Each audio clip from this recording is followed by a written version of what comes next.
Hello, this is Salad here, and welcome to Model Kit Monday. Today we're taking a look at a figurized Dragon Ball Z model kit. The first one I reviewed on this channel, and the second one I bought. And with a feature so impressive like this, you know that you're either kicking on Shunsuke Kikuchi music right now, or listening to Pantera. Because we have Broly the Legendary Super Saiyan. Now this is a character that has transcended time and space through the Dragon Ball franchise. First debuting in Dragon Ball Z Movie 8, Broly the Legendary Super Saiyan for American fans. I have no idea. I can't remember the Japanese titles. I apologize. Later reappearing in Dragon Ball Z Movie 10, Broly Second Coming, and then later a clone hybrid version of him in Bio Broly. I don't have answers for what Bio Broly really is. But this is Broly very much heavily based on his appearance in Movie 8. Now, Movie 8 was where Broly first debuted, and he was in this big form, and I hear my turntable squeaking as we're spinning this guy around, so I'm gonna stop it. But yes, this is his big, hulking, monstrous, legendary Super Saiyan form.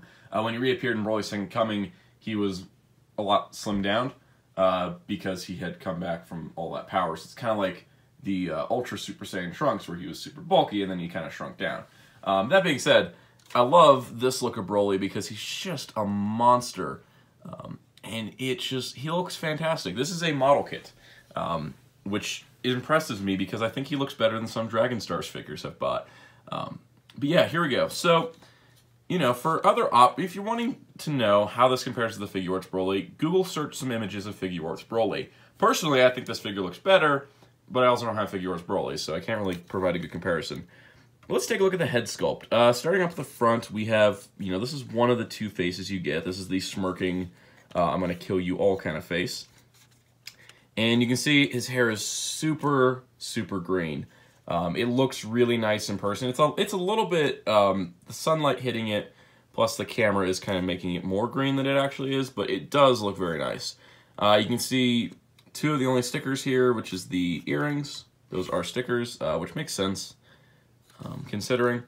But yes, very nice. The hair is super spiky. It's super pointy, so be very careful. He does come with an alternate face. In order to do that, we're going to pull his hair off, then pop his face off. Then we're going to bring in the screaming "I will kill you" face, and then put his hair back on. This is the preferred face that I love to keep on Broly. Also, the mouth there is a sticker, just so you know.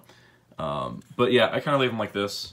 You know, the smirking "I'm gonna kill you" face is not as fun as the "I'm screaming and gonna kill you" face. You can see Broly here has, you know, every muscle in the body exacerbated to a huge amount. He's huge. I will tell you this much, building his abs for this model kit is easier than building abs in real life.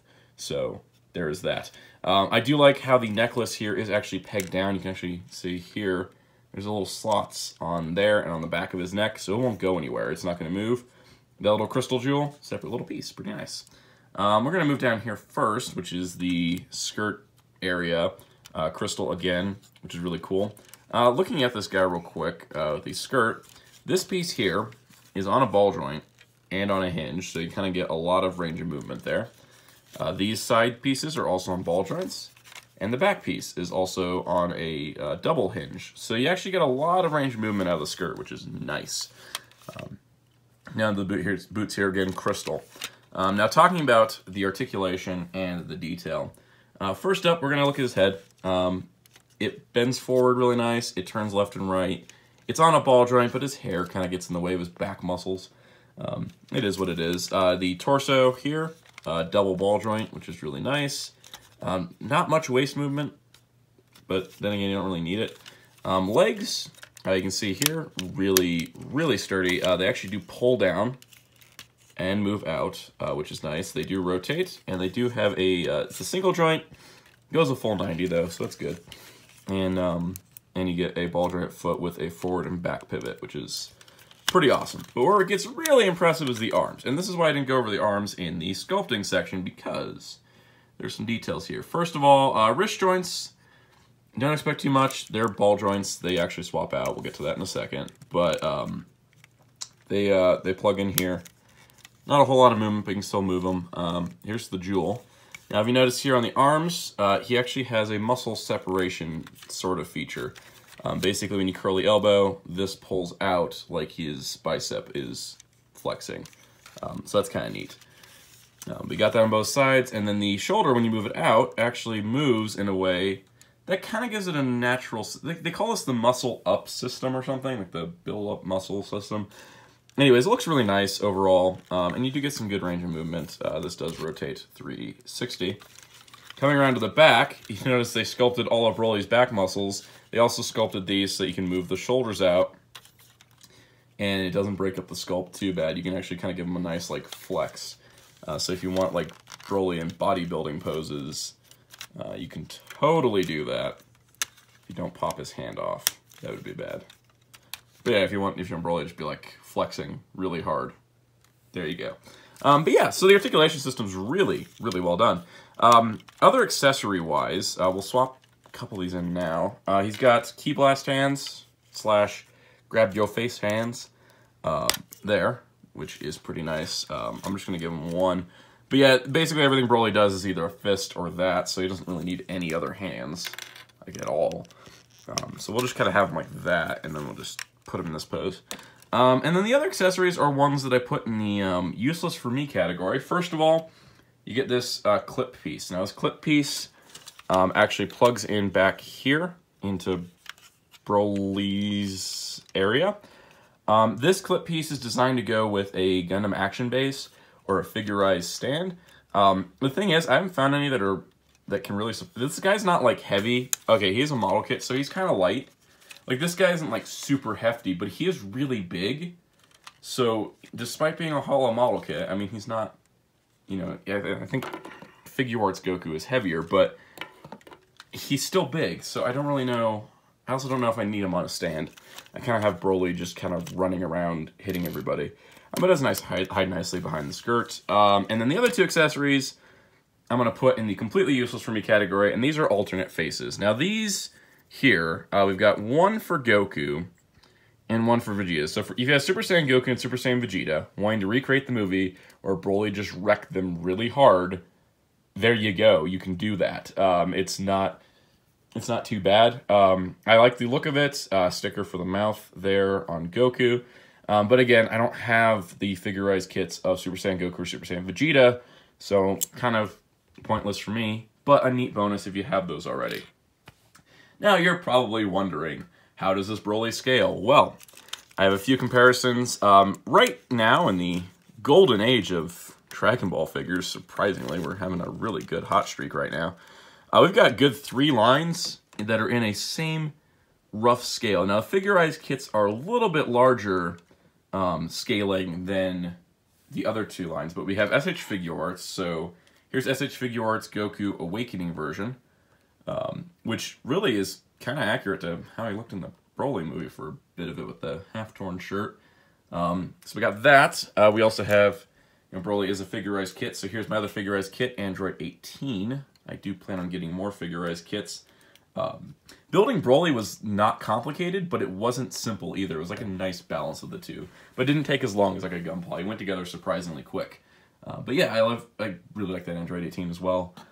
Might review her later. And then here we have Dragon Stars Goku from Bandai of America, which is kind of my primary Dragon Ball line only because of the Build-A-Figures. So you can kind of see how Broly really fits with all of them. But you can also see how 18 looks really tall next to Dragon Stars Goku. But since I don't display my figures standing straight up, I can kind of fudge Figuarts, Dragon Stars, and Figurize all together. Especially since each line has characters that aren't in the other, so you kind of have to work with it. But primarily, I'm going to be using this Broly with the Dragon Stars, which honestly works fine. He may seem a little big, but honestly, he's Broly, so what does it matter? But you see, here's Dragon Stars Vegeta, also a very awkwardly tall figure. But yeah, so it really works out nicely. And for proper scaling, if you take Broly, and you take his hand, and it can fit over Goku's head, then you know the scale is right. See? Perfectly scaled. So overall, I highly recommend Figurized Standard Dragon Ball Z Broly. If you have a Dragon Stars collection, like me, you know, and you're trying to build up your Dragon Stars collection with other lines, for example, if you're using Dragon Stars as a basis because it's the least expensive, and you somehow find the figures at retail, which is just a miracle anyways, or if you collect the Figurized kits, or if you collect the figure arts, it really is nice because this Broly fits with all three lines. Because Broly is this character that is just massive, and this figure is massive, you can't lose out. He's gonna fit with pretty much any Dragon Ball figure in the rough 6-inch scale. You could probably put him with your old Irwin toy figures if you really want to. Overall, I definitely recommend this Broly. He retails for $54.99 in North America. I got mine at Barnes & Noble, so definitely check there. But, you know, I think he's about 5,000, I think he's about 5,500 yen in Japan as well, so you really can't go wrong with the American release from Bluefin. Same exact kit, everything. But yeah, $54.99. You can find them on Amazon. You can find them at Big Bad Toy Store. Like I said, I found mine at Barnes & Noble. Check with your local comic stores. Local comic stores usually can get stuff like this if you special order it. But overall, I definitely recommend picking up Broly. Like I said, he's only my second Figurized kit. The first was Android 18, which I'll probably review later on. And I just say, gotta say, I'm really impressed with this line. I'm definitely gonna pick up some more. The Piccolo's looking really nice, and there's some older ones I'm gonna get, like Android 17, Krillin, and Kid Gohan. But yeah, I definitely recommend Broly. He is so worth it. So anyways, that does it for this week on Model Kit Monday. Next week, we'll probably get back to the world of Gunpla. Maybe. Possibly. Depends on how long the next kit I have to build takes. Otherwise, I might just review something off the back wall there. But that does it for this review. Be sure to check out Hero Club for all of your Figurized Standard and Model Kit news. Until next time, this is Nat saying goodbye.